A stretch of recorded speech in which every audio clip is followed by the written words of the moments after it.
in our series, Summer in the Sand, and we're winding down our summer because it's about to be back to school time, so summer's coming to an end. And we've been journeying through a lot of characters in the nation of Israel who had these epic meltdowns in their life, and some of these famous Bible stories or Bible characters and these major, maybe you can call them failures or meltdowns. Some of them turned their life around and ended well, and some of them ended not so well. And regardless, we learned some incredible, valuable lessons from their life that I think we can apply to our lives as well. We've heard from Pastor Chad and Pastor Leo and Pastor Forrest, and each one of them brought out these stories that we know so well, but incredible life-giving lessons for you and for me when we face those moments in our lives when we want to throw a temper tantrum, or we get really angry and mad and we respond in anger, or we lack our faith, or we disobey God. Each of those valuable lessons, I believe, are going to stick with us as we learn the principles and apply them to our life so that, here's the key, so that you and I can finish well. Because it's not how you start, it's how you finish. I mean, you can watch any of the Olympic races going on right now. It's not necessarily how you start, it's how you finish. And the same thing is true for our Christian walk of faith. It's how we finish. And along the way, we're going to have some highs and we're going to have some lows. We're going to get some things right, and we'll probably throw some temper tantrums and have some meltdowns along the way. But may God help us learn the lessons so we always turn back to Him and we finish well.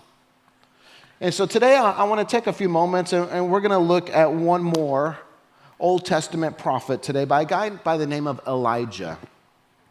We often see him as this courageous miracle worker who had deep faith. He had incredible courage. He had a powerful prayer life.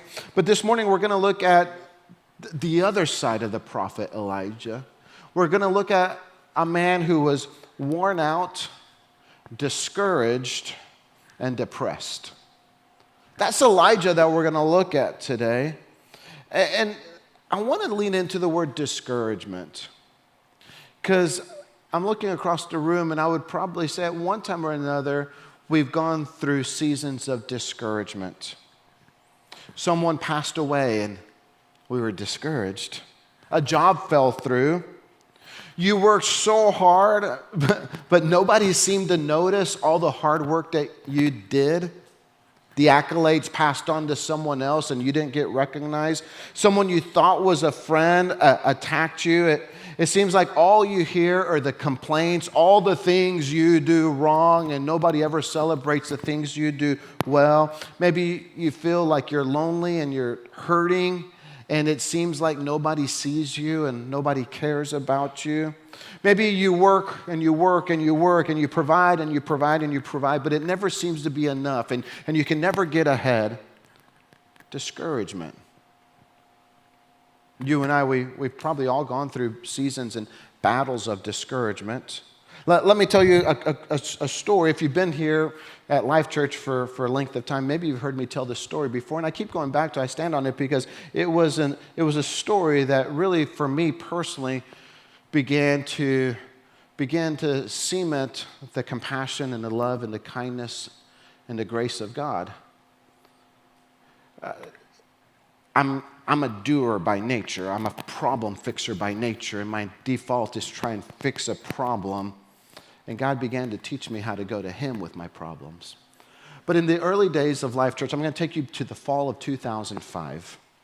Fall of 2005 was what we're considering our pre-launch months before we began Life Church in the spring of 2006. And so in the fall of 2005, it's supposed to be team building, fundraising. The problem was we were struggling building a team, and the problem was we weren't raising any funds.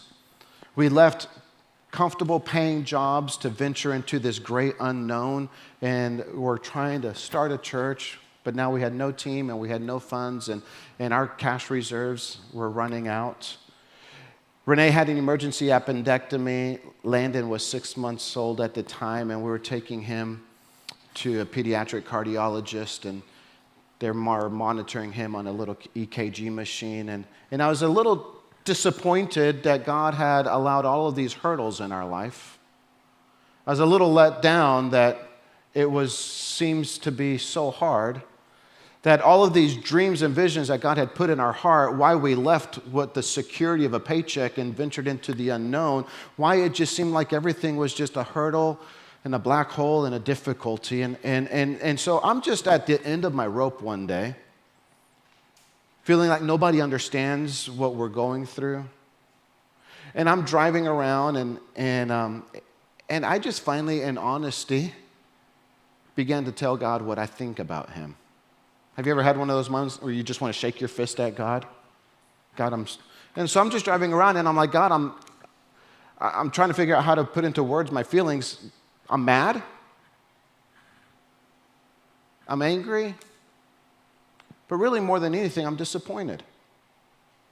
Like, we said yes to you, and it just seems like we can't catch a break. We said yes to you, and it's just one obstacle after another obstacle. We said yes to you, and now all we see are medical bills. We said yes to you, and nobody's coming on board. We said yes to you, and it's like we've lost all of our friends, and nobody returns our phone calls. We said yes to you. We can't find a location. We said yes to you. We can't build a team. We said yes to you. We can't raise any funds. We said yes to you, and now my baby's on an EKG machine. That was the day that I was ready to throw in the towel and say, I'm done with this idea of launching a church. That was the day that discouragement seemed too big to overcome. That was the day Life Church never became. That was my journey of discouragement. I'm looking around the room, and you probably have your story of discouragement, a moment in your life that just is this reminder of all the things that could have been but never were. Maybe you've been there. Maybe you're there right now in a season of discouragement. I hope the story of Elijah in 1 Kings chapter 19 will help you confront some of your own discouraging times. Let me set up the story for you. Israel, the nation of Israel, is in a deep drought because of sin. Sin that was encouraged by the king. The king said, hey, go ahead. And so King Ahab and Queen Jezebel weren't good kings, and so sin is running rampant. And so God brings a drought over the entire land as a punishment for their lifestyle of sin. And 3 years into the drought, Elijah proposes a contest between the priests of Baal and himself, one guy, as the prophet of God, to see who the one true God was. And at the end of the day, the final score is God 1, Baal 0. God wins the contest.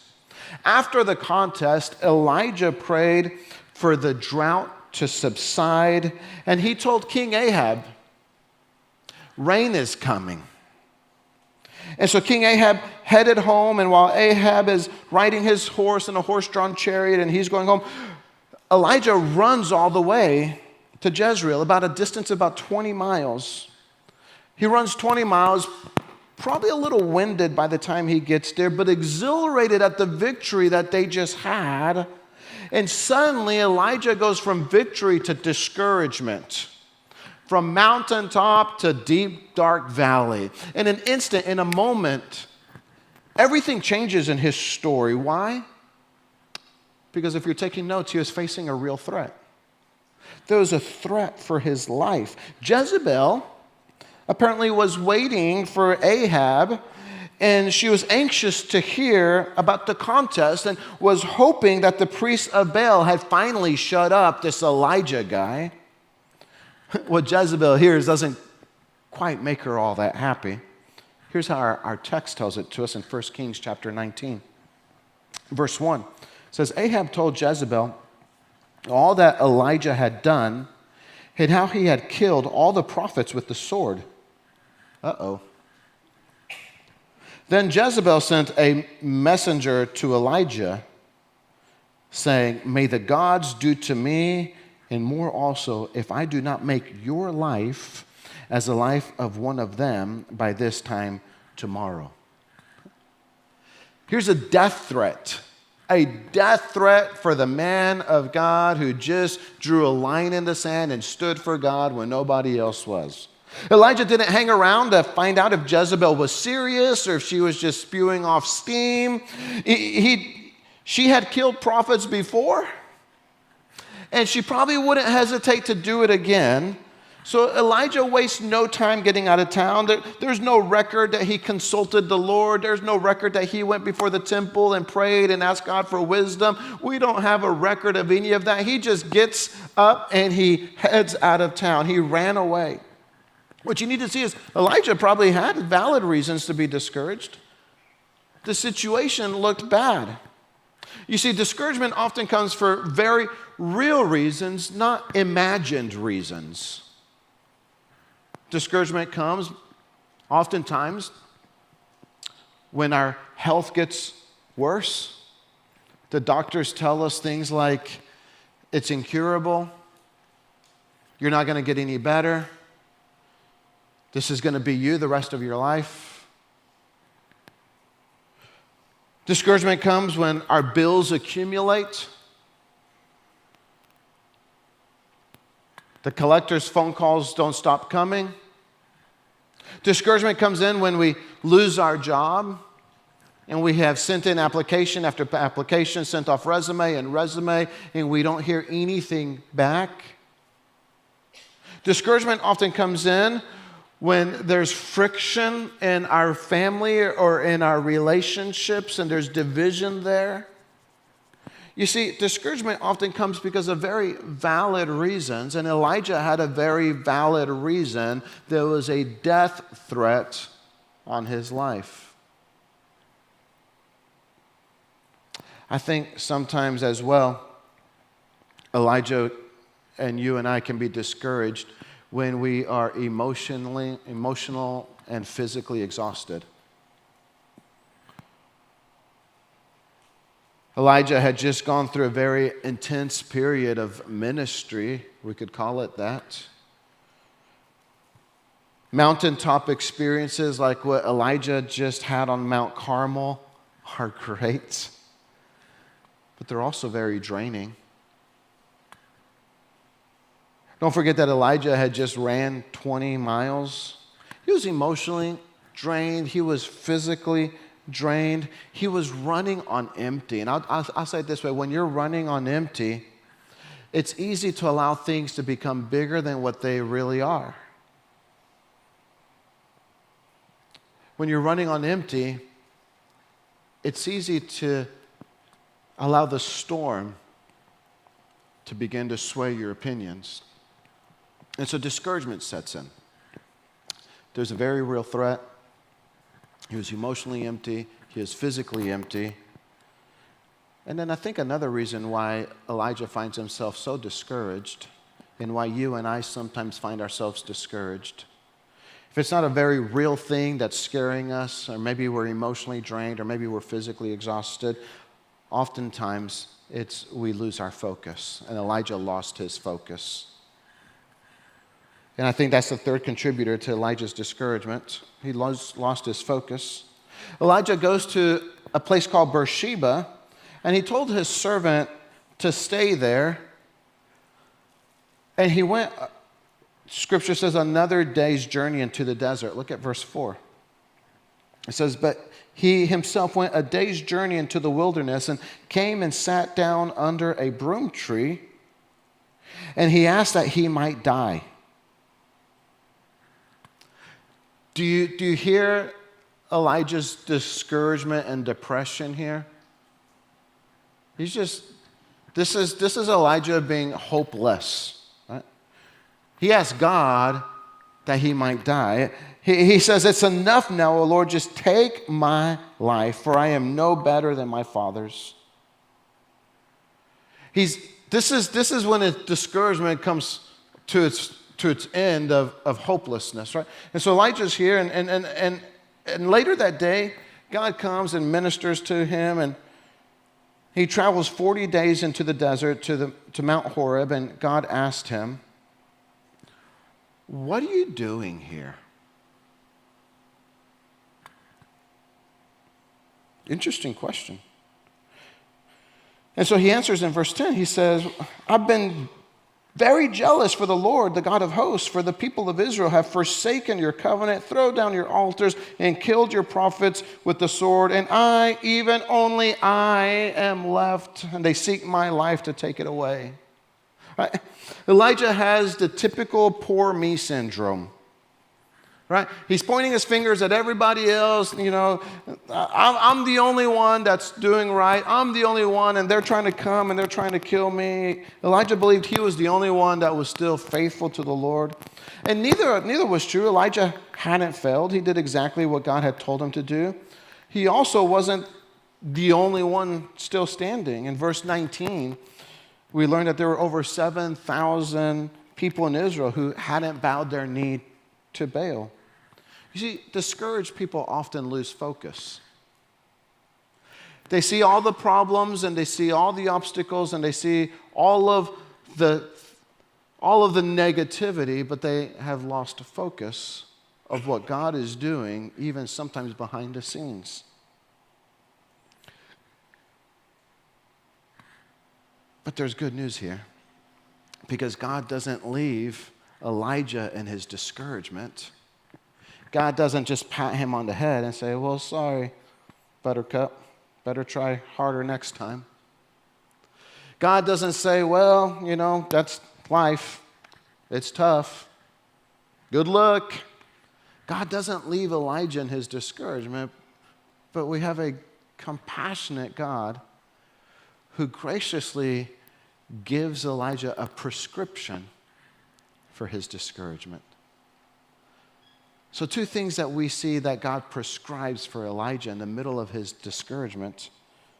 Look at this text real quick. It goes on and it says, starting in verse 6, and he looked, and behold, there was at his head a cake baked on hot stones in a jar of water, and he ate it and he drank, and then he lay down again. He went back to sleep. And the angel of the Lord came again a second time and touched him and said, arise and eat, for the journey is too great for you. And he arose and ate and drank and went in the strength of that food 40 days and 40 nights to Horeb, to the mountain of God. There he came to a cave and he lodged in it. When we're talking about God's prescription, the very first thing that God allowed Elijah to do was just get some rest. To get some rest. Twice Elijah was awakened so that the angel of the Lord could give him something to eat, allowed him to go back to sleep. See, God knew that a rested servant is a healthy servant. And God knows that a rested you is a healthy you. He needed to rest, and God provided him the space necessary for him to rest. This was not a time for discussion. This wasn't a time for him to debate with God. This wasn't a time for him to problem solve and strategize. This wasn't a time for him to build a team and raise an army. This wasn't a time for him to this was a time for him to rest. Because when you and I are burning the candle on both ends, we don't burn bright, we burn out. And he needed rest. See, the more depleted we become, the easier it is to lose our perspective.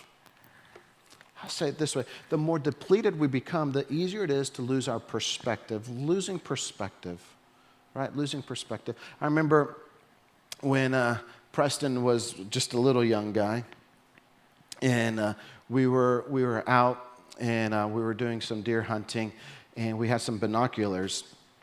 And so I'm looking, and I'm watching the deer, and I hand the binoculars to Preston, and I'm not paying attention to him, but he's looking kind of through the wrong end. And he's like, Dad, it's so small.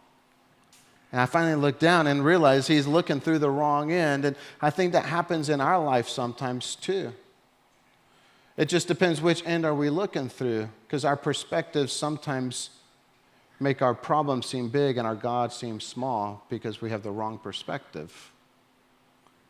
When you're tired and weary and exhausted, we have the wrong perspective. Rest puts things back right. Rest, we begin to see the size of our God and the size of our problems. Rest. The first thing that Elijah needed was rest, and the second thing was Elijah needed to refocus. He needed to refocus. He needed to remember who God was. So God goes through the series of events to show who he really was, and we pick up on that story in verse 11. And he said, this is God speaking, "Go out and stand on a mount before the Lord. And behold, the Lord passed by, and a great strong wind tore the mountain and broke in pieces the rocks before the Lord, but the Lord was not in the wind. And after the wind, an earthquake, but the Lord was not in the earthquake. And after the earthquake, a fire, but the Lord was not in the fire. And after the fire, the sound of a low whisper. And when Elijah heard it, he wrapped his face in his cloak and went out and stood at the entrance of the cave." Picture the situation. The Lord told Elijah to stand on the mountain near the mouth of the cave and to wait for God to arrive. Right? First, there's this great tornado force gale winds that comes and tore up the mountain and shattered the rocks, and God wasn't in the wind. And next there was this earthquake that shook the ground, and God wasn't in the earthquake. And then there's this fire and like this fireball, and God wasn't in the fire. But Elijah did not meet God in any of those. God wasn't in any of those like big moments that we would expect, like this thundering voice from heaven to speak out. Elijah might have gone to Mount Horeb because he hoped to experience God in the same way that Moses had. When Moses met God on Mount Horeb, there was fire, there was smoke, there was earthquake. God passed by as Moses covered his face. Maybe he went there because he wanted to feel the power and the presence of God in a dramatic way, like Moses had experienced God in a dramatic way. But we're told that after the wind and after the earthquake and after the fire, there was this gentle whisper. A whisper that caused Elijah to come out of the cave, a whisper that caused Elijah to lean in, a whisper that caused Elijah to listen a little bit harder, a whisper that caused Elijah to quiet his soul, a whisper. I don't know what the whisper said, but whatever it was, Elijah knew that it was the Lord. And I hope you'll see the point here. God wanted Elijah to realize that faithfulness isn't about dramatic events as much as it is about everyday sensitivity to the whispers of God. See, in our Christian walk, sometimes we want to live from big event to big event.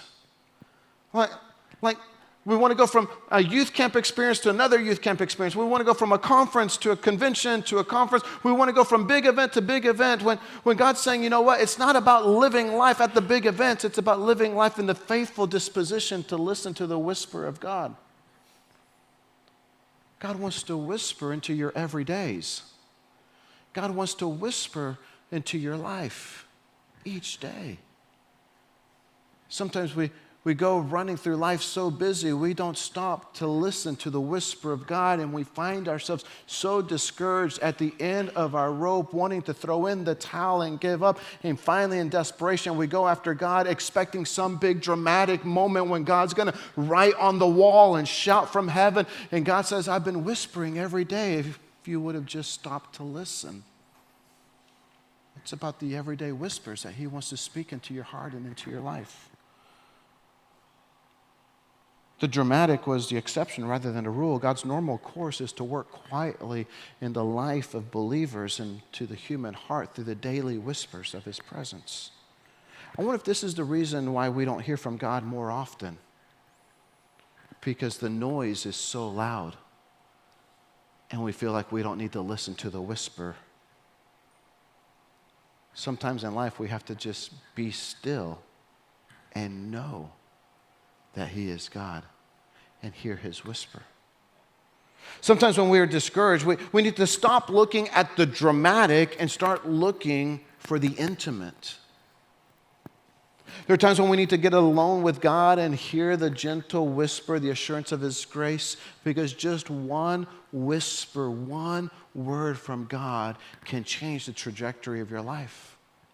Just one word from God can bring life. Just one word from God can give wisdom. Just one word of God can bring reassurance. You see, discouragement comes to all people on all occasions. There's not a single one of us who become immune to discouragement. I'm the most glasses half full, optimistic kind of person you'll ever meet. I always believe the best in people. I'm always trusting. I'm about as optimistic as they come, and yet I fight battles of discouragement just like you do as well. Everybody sitting here today at one time or another has been or will be discouraged, and God wants to whisper into your life today.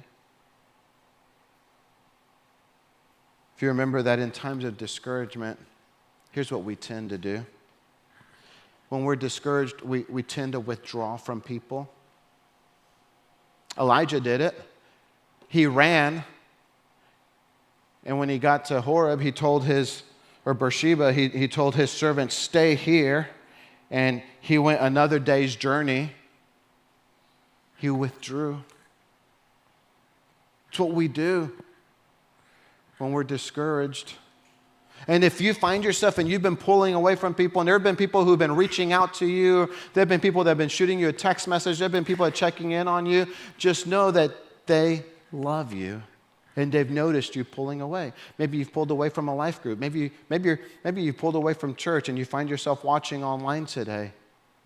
But through seasons of discouragement, we tend to isolate and pull away. And we never really make good choices when we find ourselves in isolation and pulling away. Elijah probably wasn't eating well or sleeping well. That happens with discouragement. You know what else happens with discouragement? We end up with selective memory. We remember what we can't do rather than what we can do. We remember what we don't know rather than what we do know. We remember what hasn't happened rather than what has happened. We remember who isn't in our corner rather than who is in our corner. We end up with selective memory, remembering all the negativity that surrounds our problems. Remember that day in the fall of 2005 I was telling about when I almost threw in the towel and almost quit? I'm driving my car, I'm shaking my fist at God, I'm telling him how brokenhearted I am. Things aren't progressing quickly or easily. It was on that day that my phone rang, and I recognized the caller ID, and I took the phone call. And the person on the other side of the phone was a friend of mine, and he said, Jason, how you doing? And I wasn't really all that truthful with him. I forced a fake smile on my face, and on the phone I said, I'm doing great, never better. And he just took it at face value and said, that's good to hear. And then the next few words, for me, began to be the whisper of the voice of God. He said, I don't know what you're going through right now, but I was just praying, and as I was praying, the Lord brought you to my mind. And I just thought, I should probably call and tell Jason. He said, I just felt like the Lord said, He sees you, He knows you, and He's with you. I said, hey, that's good to hear.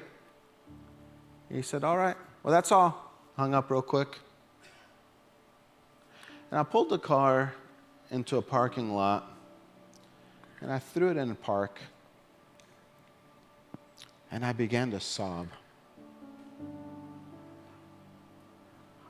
I began to cry uncontrollably. That the God of the universe would tap the shoulder of a friend of mine to call me out of the blue, to just say, I see you, I know you, and I'm with you. And I began to talk to the Lord. And I said, God, for the last several months, I've been telling you how I want this church to progress, how I want this church to look. And I'm sorry that I didn't first stop to ask you, how do you want your church to look? And I took out a little notebook and I grabbed a pen and I said, I'm not going anywhere because I just want to hear from you. And the Lord just began to speak to my heart, and I began to write what the church that God envisioned in Midlothian would look like if we were just faithful to do it. Today, we're a reflection of what I wrote in that notebook. When I finally slowed down to hear the gentle whisper of a God who would say, I know you, I see you, and I'm with you. I don't know what you're walking through in life today. Maybe you're tempted to walk away from God. Maybe you're tempted to throw in the towel on your education, your career, your family, your faith. But rather than giving up, how about hanging on? Rather than quitting, what about refocusing on God? If we had a chance to talk to Elijah, if you and I had a chance to sit down, have a cup of coffee, and a conversation with Elijah, and to talk about his experience on Mount Carmel and his experience on Mount Horeb, I suspect he would tell us that all that he went through was the result that he took his eyes off of God. He focused on the mountaintop experience rather than on the mountain mover. And that can happen to you and to me when we get discouraged in life. Let me invite you to bow your head and close your eyes with me for just a moment.